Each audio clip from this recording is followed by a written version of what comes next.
Hello and welcome to the Inner Glow Up by Tamara Claire and Co. I'm so happy to have you here with me. Before we get started, remember to subscribe to the channel if you haven't already. New videos are coming every week that you won't want to miss. I will also leave the links in the description box to join the Inner Glow Up Members Club if that's something that would interest you, and also to get the downloadable resources that accompany this video. With all that being said, let's get started. So in today's video, I wanted to talk a little bit about the process of kind of trying to start figuring out what it is that you really want in life. So obviously some people know from a very young age kind of what they want to do in life, what they want as their career, what their kind of family goals are, all of that. So it can feel quite daunting if you feel like you don't really know what it is that you want. So personally, I spent years kind of yo-yoing between this state of being like frustrated and annoyed with myself for having absolutely no idea, and then other times it would be kind of like this blissful ignorance of where where I was just kind of telling myself that, you know, one day it will click, it will just happen, something will fall into my lap. So I know it can be a struggle, particularly if you spend a lot of time around people who, you know, you can't help comparing yourself to and thinking, you know, they've got all their stuff figured out, why haven't I? I had absolutely no idea what I was doing, where I was going, what my passions were, what my purpose was, and to be honest, just thinking about the whole thing was very overwhelming for me. So to kind of make sense of it all in my brain, I have started breaking it down into 3 questions that I ask myself. So question number 1 is, what is it that makes me feel happy? So this can feel like maybe quite an abstract question, or at first glance you might think, oh, that's an easy question, I obviously know what makes me happy. You might find that loads of things immediately come to mind, or you might get kind of a blank and have no idea, you know, because it's not something that you've really thought about. So when you do answer this question, remember that it only has to be meaningful to you.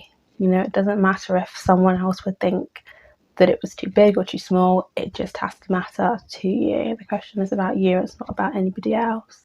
It's also important when you answer this question to go into as much detail as you can.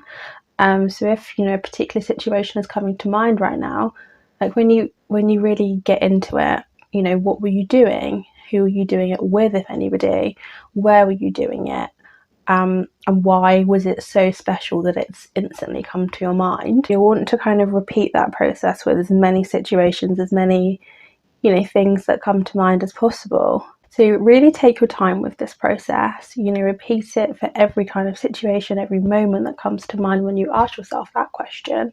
When I do it, I literally sit with a pen and paper and just kind of write whatever comes to mind, and then I try and make sense of it all afterwards. Okay, so question number 2 is, what achievement in my life am I most proud of? So again, when you're answering this question, make sure you're really dialing into what it is that makes you feel proud of yourself. So obviously success means different things to different people. It looks different. You know, what I perceive to be success in my life, you might not in yours, and vice versa. So again, this is just about pinpointing what it is for you. So, you know, this could be something in your personal life, it could be something in your professional life, in your academic life, whatever it is. Just when you think, what have I done to make myself feel proud? Like, what's that one moment that instantly springs to mind? And so this isn't a case of, you know, thinking about how this achievement made other people feel. You know, it's not like, oh, I graduated and made my parents proud, or I got a new job and they're super happy and super proud of me. It's really about what moment makes you feel proud of yourself, for yourself.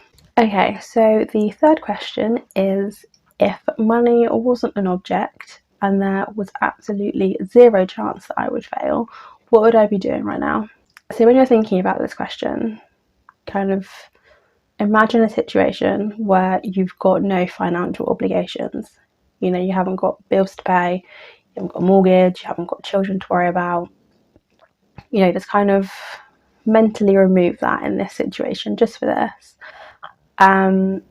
And if you're answering this from a career perspective, as in what job am I looking to get into, kind of remove the financials as an aspect of that.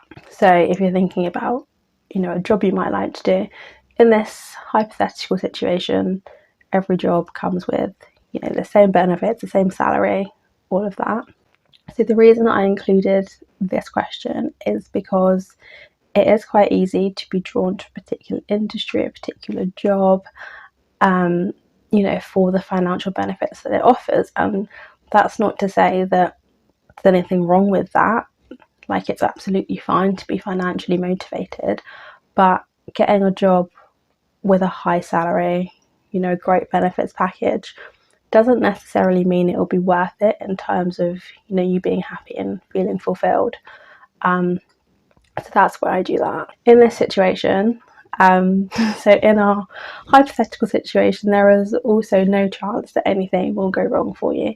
There's no roadblocks, there's no obstacles, nothing for you to overcome. You're going to achieve exactly what it is that you set out to do. This part was important to me because there's so many times that we kind of hold ourselves back, based on our kind of inner critic, self-doubt, all of those things, the fear of failing is a major reason for a lot of people not getting started, because they're already worrying about all the things that could go wrong. And sometimes we tell ourselves we won't be able to do something before we've even tried. So if you were able to remove that risk of failure and there was no chance of it going wrong, what's one thing that you would take a chance on? What's one risk that you would take? What's something new that you would try that you haven't tried already? I would recommend repeating this exercise on a regular basis, just so you can kind of check in with yourself over time. You might find that every time you do it, your answers are exactly the same, or they might be completely different. By repeating the process, you can make sure that what you're doing is still making you feel happy and it is still making you feel fulfilled. I hope you found this video useful, and please let me know in the comments what resonated with you, what you're working on at the moment, all of that. I love to hear it. Again, I would love to have you in the Inner Glow Up Members Club. I will leave the link in the description box for you to come check it out, and I will see you in the next video. Thank you so much for watching.